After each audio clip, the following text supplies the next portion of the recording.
শিক্ষার্থীরা, আশা করি সকলে ভালো আছো। আজকে কিন্তু চমৎকার একটা প্রশ্নের সমাধান করব। দেখো, চমৎকার প্রশ্ন দিয়ে খেয়াল করে দেখো, এটা 9.1 22 নম্বর প্রশ্ন।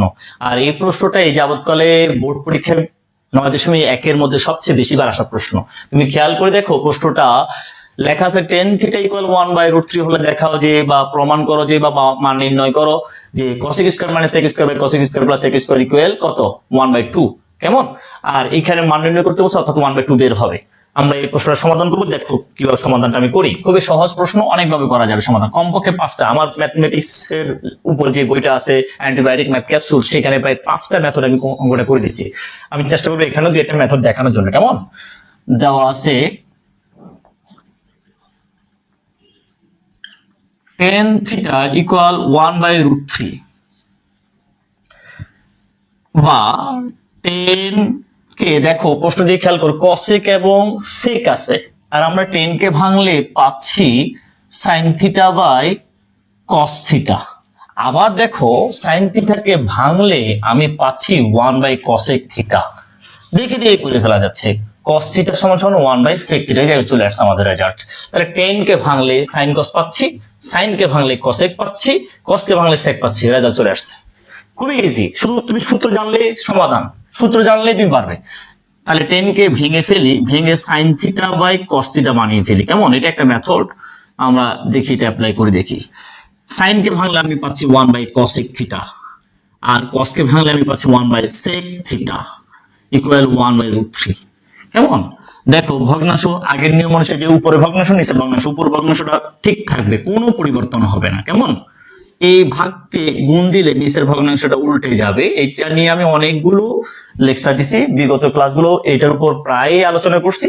আমি জাস্ট আজকে তেমন একটা আলোচনা করব না। দেখো এইভাবে 1/√3। কেমন? তাহলে কত আসতেছে? sec θ বাই cosec θ সমান সমান 1/√3। জাস্ট উপরে উপরে গুণ করছি, নিচে নিচে গুণ করছি, যেহেতু কাটাকাটি যায় না। কেমন? এরপরের লাইনটা দেখো, আমাদের প্রশ্নে cosecটা উপরে, secটা cosecটা উপরেও প্রথমে নিচেও প্রথমে, তার মানে বুঝতে হবে যে উপরেও প্রথমে নিচেও প্রথমে সে ভগ্নাংশের উপরের অংশ থাকে। এই যে ভগ্নাংশের উপরের অংশে আমরা দেখতে পাচ্ছি sec, আনতে হবে কাকে? cosec কে। এই যে উল্টায় দাও, cosec θ বাই sec θ। কেমন? তাহলে এটাও তো উল্টায় যাবে, এই যে √3/1। আবার প্রশ্নের দিকে তাকাও, প্রশ্নের স্কয়ার আছে, এই যে cosec স্কয়ার sec স্কয়ার আছে, আমার কিন্তু এখন স্কয়ার আসে না। এখন এই অবস্থায় আমি যদি বর্গ করি, তাহলে আমাদের cosec স্কয়ার চলে আসতেছে, এই যে স্কয়ার sec স্কয়ার। তার মানে আমি করছি কি? বর্গ করছি। বর্গ কখনো এক পক্ষে হয় না, উভয় পক্ষে করতে হয়। তাহলে এখানে বর্গ করলে এই আকার ধারণ করবে। কেমন? লিখে দিবে বর্গ করে। একটু শর্টকাট হয়ে গেছে, এখানে কোনো সমস্যা না, ব্যাপার না। চাইলে যারা বুঝে না, আচ্ছা অনেকে বুঝবে না হয়তো, তাদের জন্য এই যে ব্র্যাকেট দিয়ে দিচ্ছি বর্গ। এই যে, তাহলে এটার মানে কি? এটার মানে হচ্ছে cosec square θ sec square θ equal 3। এইটুকু আশা করি কারো আপত্তি নাই, বা এটা বুঝে না এরকম কেউ নাই আমার মতে। এবার আসো উপরে এবং নিচে একই লেখা কিনা দেখো তো। cosec square θ minus sec square, cosec square plus sec square, শুধু পার্থক্য মাইনাস এবং প্লাসে। এরকম যদি কোথাও দেখতে পাও, বুঝতে হবে এই অঙ্কটা যোজন বিয়োজনের অঙ্ক, অথবা বিয়োজন যোজনের অঙ্ক। আমরা দেখতে পাচ্ছি উপরে বিয়োগ চিহ্ন, নিচে যোগ চিহ্ন, তার মানে এটা বিয়োজন যোজন। বিয়োজন যোজন নিয়ে একটা অধ্যায় আছে 11.1, ওটার উপর আমার একটা লেকচার আছে, বিশাল একটা লেকচার, তুমি দেখে নিবে। প্রায় ওখানে 20-25টা মতো আমি অঙ্ক দিছি, খেয়াল করে দেখতে পারবে। খুবই সহজ, খুবই সহজ। ওটা দেখলে তোমার যোজন বিয়োজনের বিষয়টা ক্লিয়ার হয়ে যাবে। কেমন? এরপরে দেখো, তাহলে আমি এখান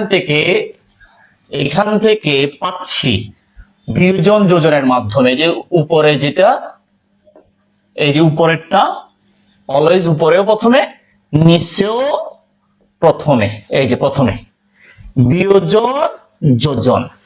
আমার মনে হয় কথাটা বুঝতেছো। এই ভগ্নাংশের উপরে cosec লেখা, cosec স্কয়ার লেখা, নিচে sec স্কয়ার লেখা। বিয়োজন যোজনের বেলায় এই উপরে একটা সেনা প্রধানের মতো থাকবে, সে অলওয়েজ প্রথমে থাকবে, নিচেও প্রথমে উপরেও প্রথমে, এই যে উপরে প্রথমে নিচেও প্রথমে। এরপরে যে বিয়োজন যোজন, বিয়োজন উচ্চারণ করছি আগে, তাই বিয়োগ চিহ্ন আগে উপরে বসবে, যোজন পরে উচ্চারণ করছি তাই নিচে বসবে। যাকে উচ্চারণ আগে করব সে উপরে হবে, পরে যাকে উচ্চারণ করবে সে নিচে হবে। যেহেতু বিয়োজন যোজন, তাহলে বিয়োজন যোজন। এবার নিচেরটাকে বসাবো। নিচে কি লেখা ছিল? sec স্কয়ার, এই যে sec স্কয়ার। সেম ভাবে নিচেও লিখবো। আশা করি বুঝে গেছো।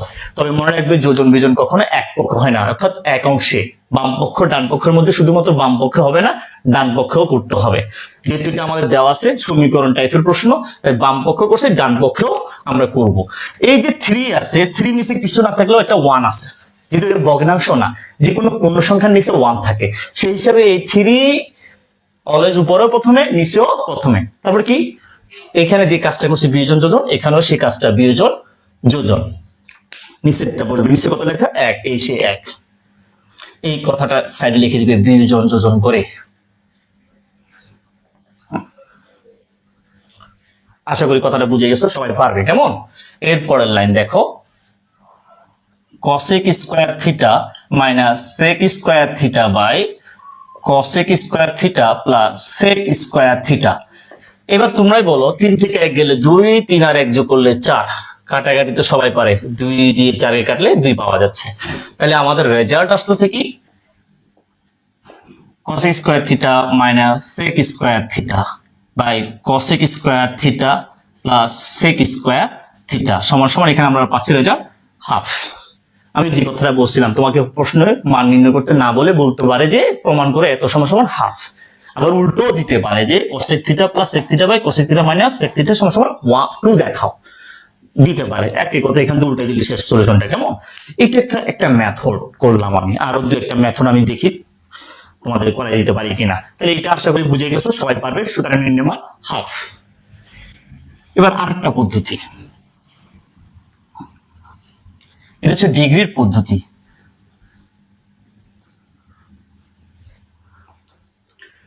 দেখো, টেন থিটার জায়গায় টেন থিটা আছে, দ্বিতীয় পদ্ধতি।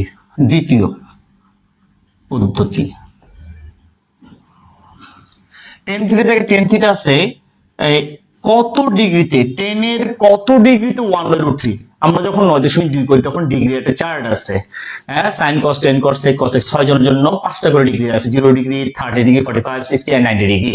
সেখানে টেনের 30 ডিগ্রিতে তুমি দেখতে পাবো 1/√3 আছে। মুখস্থ করে ফেলো, 10 30 ডিগ্রি, 10 30 ডিগ্রি মানে 1/√3, 10 30 ডিগ্রি মানে 1/√3 মুখস্থ করে ফেলো। এটা একটা মান, 10 এর সাথে তুমি যদি 30 ডিগ্রি লেখো তুমি 1/√3 পাবা। যদি আমাদের ক্যালকুলেটর যেগুলো ভগ্নাংশ দিতে পারে না দশমিকে, সেখানে দশমিকে আলাদা মান পাবা। কেমন?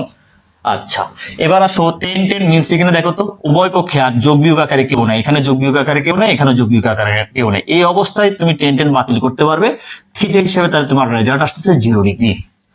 আমার মনে হয় কথা তুমি বুঝে গেছো, তুমি পারবেও। ক্লিয়ার এটুক। এরপর দেখো, এই মানটা, এই থিটার জায়গায় 30 ডিগ্রি আমরা বসাই দিব। এই যে মান নির্ণয় করতে বলছে, প্রদত্ত রাশি লিখবা, প্রদত্ত রাশি। যদি প্রমাণের অঙ্ক থাকতো তাহলে left hand side right hand সাইডের বিষয়টা আসতো। যেহেতু এখানে মান নির্ণয় করা হয়, প্রশ্নটা লিখছে মান নির্ণয় নিয়ে, তাই প্রদত্ত রাশি। তোমাদের বইয়ে এইটাই লেখা, তাই আমি এইটাই লিখছি। আর আমার সৃজনশীল এগুলো চেঞ্জ করে লেখা, অনেকগুলো প্রশ্ন পাওয়া। ইনশাআল্লাহ তৌফিক দিলে আমি দেখাবো তোমাদেরকে। কেমন? cosec square theta minus sec square theta by cosec square theta plus sec square theta. আমরা জাস্ট এই থিটার জায়গায়, এই যে থিটার জায়গায় 30 ডিগ্রি লিখবো, স্কয়ারটা বাইরে নিয়ে যাবে, যে বাইরে নিয়ে যাব। অনেকে এইভাবে লেখে, এই যে cosec 30 ডিগ্রি স্কয়ার, ভুল, এভাবে লেখা যাবে না। তুমি বড়জোর এইটুকু লিখতে পারবে, বড়জোর এইভাবে লিখতে পারবে, এইভাবে লিখতে পারবে, কিন্তু এইভাবে লিখতে পারবে না। থিটার উপর স্কয়ারটা দেওয়া যাবে না। কেমন? আশা করি বুঝে গেছো। এখানে আসো, সেম, পুরোর উপর স্কয়ার, 30 ডিগ্রি উপর স্কয়ার প্লাস 30 ডিগ্রি পুরোর উপর স্কয়ার। এবার আমরা চার্ট থেকে, এই যে চার্ট আছে, চার্টের মধ্যে cosec 30 ডিগ্রির মান কত সেটা জানবো। যদি মিসিং হয়ে যায় বা ভুলে যাও, কৌশল অ্যাপ্লাই করতে পারো। কৌশলটা কি? আমি তোমাদেরকে কৌশলটা শিখিয়ে দিই। সাইন থিটা, তুমি যখন সাইন থিটা 30 ডিগ্রি, এই যে 30 ডিগ্রি আলোচনা না, 30 ডিগ্রি যখন করবো, রেজাল্ট পাচ্ছ 1/2। কিভাবে? ক্যালকুলেটরে সাইন 30 রেখো, 0.5 পাবা, বা হাফ দিবে, যেগুলো ভগ্নাংশ দিতে পারে ওখানে হাফ দিবে। তো সাইন থিটার উল্টাটার নাম কি? cosec থিটা না? তো কসেক থিটাকে উল্টাই দিলে এখানে 30 জায়গায় থিটার জায়গায় 30 ডিগ্রি লিখে আপাতত, এই যে উল্টাই দাও, কসেক 30 ডিগ্রি সমান কত পাচ্ছ তাহলে 2, বেড়ে গেল না? আমরা তাহলে একটা মান জেনে গেলাম, কসেক 30 ডিগ্রি মানে 2। কেমন? এবার আসো সেক কার উল্টা? কসের উল্টা। কস 30 ডিগ্রিতে মান কত? কস 30 ডিগ্রির জায়গায় মান কত? চিন্তা করে দেখো, √3/2 কত? মুখস্থ করে ফেলো, √3/2। তুমি তারপর ক্যালকুলেটর দিয়েও বের করতে পারবে। কেমন? এটার উল্টাটার নাম হচ্ছে সেক থিটা। তো এখানে 30 ডিগ্রি লেখো, উল্টাই দাও, 30 ডিগ্রি 2/√3 পাচ্ছ। তার মানে আমরা দুইটা সলিউশন জেনে গেছি। যদি তোমার মুখস্থ না থাকে তুমি এইভাবে সাইন থেকে বের করতে পারবে, কস থেকেও বের করতে পারবে, অর্থাৎ সাইন এবং কস জানা থাকলে সবগুলো বের করতে পারবে। আবার সাইন থেকেই সবাইকে বের করা যায়, এটা নিয়ে ইনশাআল্লাহ তোমরা ভিডিও পাবা। একটা জিনিস জানলে, একটা মান জানলে সবগুলো মান বের করতে পারবে। এটা নিয়ে আমি বিস্তারিত একটা লেকচার দিব, আল্লাহ তৌফিক দিলে দোয়া করো, ইনশাআল্লাহ পাবা। তো সেখানে তোমার মুখস্থ করতে হবে না। কেমন? তাহলে এবার আসো, কসেক 30 ডিগ্রি মান পাচ্ছি কত? 2 স্কয়ার। এই যে এখান থেকে জেনে নিচ্ছি, মাইনাস এইটার মান বেশি কত? 2/√3 পুরোটা পর স্কয়ার, সেম লেখা নিছো। কেমন? তাহলে এবার আসো, 2 স্কয়ার মানে 4, মাইনাস মাইনাস এই স্কয়ারটা 2 কে দিলে 4 হয়, √3 কে দিলে, যে √3 কে আমি ভেঙে ভেঙে লিখতেছি যেহেতু অনেকে বুঝে না তাদের জন্য, 4 প্লাস 4/√3 তারপর স্কয়ার। আশা করি বুঝে গেছো। উপরেরটা, এই যে উপরেরটা, এই ভাগ নিচের যেগুলো, এগুলোর ক্যালকুলেশন এখানে হয়েছে। আমি এই অংশটা মুছে ফেলতেছি। দেখো পরের লাইন, দেখো 4 মাইনাস কত আসতেছে এখানে? উপরে 4, নিচে √3 এর উপর স্কয়ার, তাহলে রুট আর 3, রুট আর স্কয়ার কাটাকাটি চলে গেলে শুধু 3 থাকে। সেম কাজটা নিচেও একই লেখা, 4/3। ভগ্নাংশ যেহেতু আছে, এটা হচ্ছে মেইন ভগ্নাংশের দাগ, এই যে মেইন ভাগের, এটা মেইন ভগ্নাংশের দাগ, মেইন ভাগের দাগ। কেমন? এবার আসো, এটা পূর্ণ সংখ্যা, এটা ভগ্নাংশ, এদের মধ্যে লসাগু করতে হবে। লসাগু করলে মনেই তো আছে, প্রসঙ্গ শিখে দিছি, যেহেতু একটাই ভগ্নাংশ তার হরটাই লসাগু হবে। যেহেতু এটা পূর্ণ সংখ্যা, ভগ্নাংশ নয়, এর লসাগুতে কোনো অবদান নাই, তাই এই 3টা 4 এর সাথে গুণ হয়ে 3 4 12 হয়ে যাবে। মাইনাস মাইনাস, এই যে 3টাই তো লসাগু হিসেবে বসছে, তাই এই ভগ্নাংশের লবের কোনো পরিবর্তন হবে না। সেম কাজটা এখানেও হবে। আমার মনে হয় তোমরা এটা ক্লিয়ার, বুঝে গেছো। উপরের ভগ্নাংশটা দেখো, আমি উপরের ভগ্নাংশটা লিখছি যে 3, 12 থেকে 4 গেলে 8, এই যে 8, এই ভাগকে গুণ দাও, এই যে গুণ দিলাম, এই 3 উপরে চলে যাবে। নিচের ভগ্নাংশ উল্টাই দিচ্ছি, দেখো 3টা উপরে চলেছে, 12 আর 4 যোগ করলে 16, এই যে 16। আমার মনে হয় তোমরা এটা বুঝতেছো। এই যে 3 উপরে, এই 3 নিচে কাটাটি চলে গেছে, 8 দিয়ে 16 কাটলে 2 পাওয়া যায়। তাহলে এই দুইটা কোথায়? ভগ্নাংশের নিচে, তার মানে এসে নিচে, উপরে কিছু নাই মানে কত আছে? 1 আছে। এটাই আমাদের নিয়ে নেবেন। দেখো আগের মতোই সলিউশনটা চলে আসছে। আমার মনে হয় তোমরা এটা বুঝে গেছো। কেমন?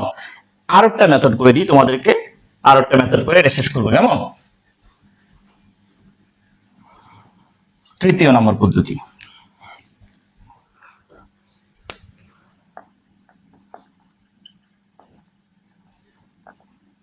এইটাকে বড় করে দাও, এই যে 10 স্কয়ার লিখে ফেললাম। কেমন? তো 10 স্কয়ার লিখলে এটা কি হয়ে যাবে? 1/√3, তারপর বর্গ, যে বর্গ করে দিলাম। তাহলে 10 স্কয়ার থেকে আমরা কোথায় 10 স্কয়ারটা কমপ্লিট করি? 10 স্কয়ার থিটা ইকুয়াল কত পাচ্ছি? 1/3 পাচ্ছি। এটা তো সবাই বুঝছো। 10 স্কয়ার থেকে আমরা কোথায় চলে যেতে পারি? কট স্কয়ারে চলে যেতে পারি, এই যে কট স্কয়ার থিটা। কারণ আমরা সূত্র জানি, সূত্র হিসাবে আমরা জানি tan theta equal 1/cot theta, এটা সবাই জানা আছে। আমরা 10 স্কয়ার যেহেতু লিখছি তাই এখানে স্কয়ার দিছি। কেমন? এই 1/3, তাহলে উল্টে দিলে কি আসতেছে? cot থিটা সমান সমান 3, উল্টাই দিছি, অর্থাৎ লব হর বানিয়ে ফেলছি, হরকে লব বানিয়ে ফেলছি। 1 দুইজনের নিচে চলে গেছে, এইখানে 1 1 লেখার দরকার নাই। কেমন? যে কোনো পূর্ণ সংখ্যার নিচে 1 আছে সেটা লিখতে হয় না। আমার মনে হয় তোমরা এটা বুঝে গেছো, এই স্কয়ারটা ঠিক থাকুক। কেমন? এবার আসো আমরা কসেক এবং সেকের জায়গায় যাই, প্রদত্ত রাশি দিয়ে লিখতেছি। প্রদত্ত রাশি, cosec square theta minus sec square theta by cosec square theta plus sec square theta. আমার মনে হয় তোমরা এটা জানো, স্কয়ারগুলো সূত্রগুলো তোমাদের জানা আছে, যাদের জানা নেই এখনই শিখে ফেলবে। আমি দুইটা সূত্র লিখবো। দেখো সূত্র, এক number sec square theta minus tan square theta equal 1। তাহলে তোমরা আমাকে বলো sec স্কয়ার থিটা সমান সমান 1 প্লাস tan স্কয়ার থিটা কিনা? এই যে মাইনাস ছিল দিয়ে গেলে প্লাস হয়ে যাবে, কেমন? দুই নম্বর সূত্র হচ্ছে, দেখো cosec নিয়ে একটা সূত্র আছে, cosec square theta minus cot square theta equal 1। তাহলে এইখানে আসতেছে cosec square theta 1 plus cot square theta. এইটু বুঝছো? একটু চিল্লাচিল্লি হচ্ছে, আওয়াজ হচ্ছে, গরু কিনাগাড়ি চলতেছে, যেহেতু কোরবানির সময় কোনোভাবে আওয়াজ বন্ধ করতে পারতেছে না, এই জন্য আমি আন্তরিকভাবে দুঃখিত। আর যারা আসলে শিক্ষার ব্যাপারে খুবই সচেতন, তাদের কাছে এরকম ঝড় তুফান বিপদ আপদ মুসিবত চিল্লাচিল্লি থাকবে, তারা তার মধ্যেই নিজের জ্ঞান চর্চা চালিয়ে যাবে, নিজের জ্ঞান অর্জন করবে, চেষ্টা সর্বোচ্চটা দিবে। আর সেই ক্ষেত্রে এরকম আওয়াজ টাওয়াজ কোনো বাধাই না, কোনো ব্যাপারে না। দেখো এবার আসো cosec স্কয়ারের জায়গায় আমরা সূত্রটা লিখে দিতে পারি কিনা। এই যে cosec স্কয়ারের জায়গায় দেখছো কি একটা অবস্থা, আলিশান ব্যাপার। দেখো cosec স্কয়ার মানে কি তাহলে 1 প্লাস cot স্কয়ার, এই যে 1 plus cot square theta minus এই যে মাইনাস sec স্কয়ারের জায়গায় আমরা লিখতে পারি 1 প্লাস tan স্কয়ার। যেহেতু একজনের বদলে দুইজনকে বসাচ্ছি, একজনের বদলে দুইজনকে বসাচ্ছি, তার আগে আবার মাইনাস চিহ্ন আছে, সেক্ষেত্রে ব্র্যাকেট অবশ্যই দিতে হবে। এই যে ব্র্যাকেট 1 প্লাস tan স্কয়ার, যদি তুমি ব্র্যাকেট না দাও তাহলে চিহ্ন চেঞ্জ করে লিখতে হবে, কেমন? একই লেখা নিচে, একই লেখা নিচে, দেখো দেখে দেখে লিখছে যে প্লাস, তাহলে এটা কোনো পরিবর্তন হবে না, 1 plus tan square theta. Minus থাকলে বিপদ, ব্র্যাকেট দিয়ে লিখবো, মাইনাস মানে বিপদ, যেখানে মাইনাস সেখানে বিপদ। এবার আসো 1 plus cot square theta minus 1 minus tan square theta. এখানে দেখো 1 আর 1 যোগ করলে 2 হয়, এই যে 2 cot এর জায়গায় আছে cot square theta plus tan square theta. আমি ভেঙে ভেঙে লিখতেছি, কেমন? দেখো এটা কাটাকাটি চলে গেছে কিনা।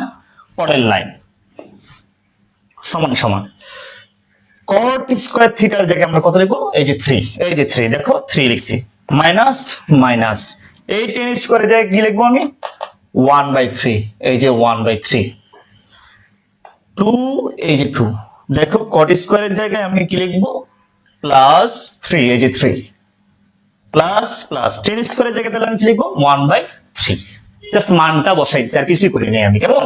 তো লসাগু করলে 3 এই জায়গায় লসাগু হিসাবে বসবে, যেহেতু পূর্ণ সংখ্যা, তাহলে 3 আর 3 গুণ হয়ে 9 হয়ে যাবে, মাইনাস মাইনাস 3 যেহেতু লসাগু হিসাবে বসছে, এই ভগ্নাংশের লবের কোনো পরিবর্তন হবে না, হয় নাই, কেমন? আর এই জায়গায় দেখো 5 প্লাস 1/3, লসাগু চলবে, 3 জায়গায় 3 আছে, 9 থেকে 1 গেলে 8, এই যে 8। এই জায়গায় লসাগু করলে এই দুজনের মধ্যে 3 লসাগু হবে, কেমন? এই যে 1/3 ভগ্নাংশ, যেহেতু ভগ্নাংশ আর নাই, এই ভগ্নাংশটাই হরে, এই ভগ্নাংশের হরে লসাগু হবে। এই লসাগু হিসেবে যেটা পাইছে সেটা এই 5 এর সাথে গুণ হবে, 3 5 15 প্লাস এই যে প্লাস 3, যেহেতু লসাগু হিসেবে পড়ছে তাই তার লবের কোনো পরিবর্তন হবে না, এই যে 1। আমার মনে হয় তোমরা একটু বুঝে গেছো, কেমন? এবার দেখো উপরের ভগ্নাংশটা ঠিক থাকবে, এই ভাগটাকে গুণ দিলে নিচের ভগ্নাংশটা উল্টে যাবে, যে 3, এই যে 3 উপর চলে গেছে, 15 আর 1 যোগ করলে 16, 3 থেকে কাটারি চলে গেছে, 8 দিয়ে 16 কাটলে 2 পাচ্ছে, তাহলে ওই আগের মতোই 1/2 পাচ্ছি। এটাই আমাদের নির্ণয় মান। সুতরাং নির্ণয় সমাধান, সমাধান বলবো না, মান বলবো, কেমন? নির্ণয় মান ইকুয়াল হাফ। এটা হচ্ছে আমাদের আনসার। আমার মনে হয় তোমরা বুঝে গেছো, যেহেতু চারদিকে আওয়াজ বেশি। আপাতত আমি আজকে এইটুকু আর না করি, আরো 2-3টা মেথড আছে আমার বইতে দেওয়া আছে, আমি আপাতত না গেলাম। এটার উপর আমি অনেকগুলো প্রশ্ন দিয়ে দিচ্ছি, তোমরা শুধু সেই প্রশ্নগুলো ট্রাই করো, মিলাইতে পারো কিনা চেষ্টা করো, কেমন? দেখো 1 নাম্বার, tan থিটা ইকুয়াল 4/3 হলে tan square theta minus sin square theta by tan square theta plus sin square theta, লেখা কি দেখা যাচ্ছে? Equal what? তোমরা এটা করবে আর কি, কেমন? আরো দিচ্ছি cot স্কয়ার থিটা ইকুয়াল 7 হলে sec square theta minus cosec square theta. Sec square theta plus cosec square theta equal what? 3 number তোমরা নিজেরা করবা, কট থিটা ইকুয়াল 3/4 হলে sec square theta plus cosec square theta, sec square theta minus cosec square theta equal what? আরো দিতে পারি, আরো লিখতে পারো, নিজেরা নিজেরা ট্রাই করতে পারো। টেন থিটা ইকুয়াল 2/3 হলে cosec cube theta minus sec cube theta by cosec cube theta plus sec cube theta equal what? এই প্রশ্নগুলো তোমরা নিজেরা ট্রাই করবে, আমার মনে হয় তোমরা পারবে যদি তোমরা এটা বুঝে থাকো। আমি যেভাবে বুঝেছি সেটা যদি বুঝে থাকো তাহলে এগুলো কোনো ব্যাপারে না। আর ধৈর্য ধরে কষ্ট করে যে ভিডিওটা দেখছো এই জন্য তোমাদেরকে অসংখ্য অসংখ্য অসংখ্য ধন্যবাদ। ভালো থাকবে, শেয়ার করে দিবে, আমার জন্য দোয়া করবে যাতে আরো নতুন নতুন প্রশ্ন নিয়ে হাজির হতে পারি। আসসালামু আলাইকুম ওয়া রাহমাতুল্লাহ।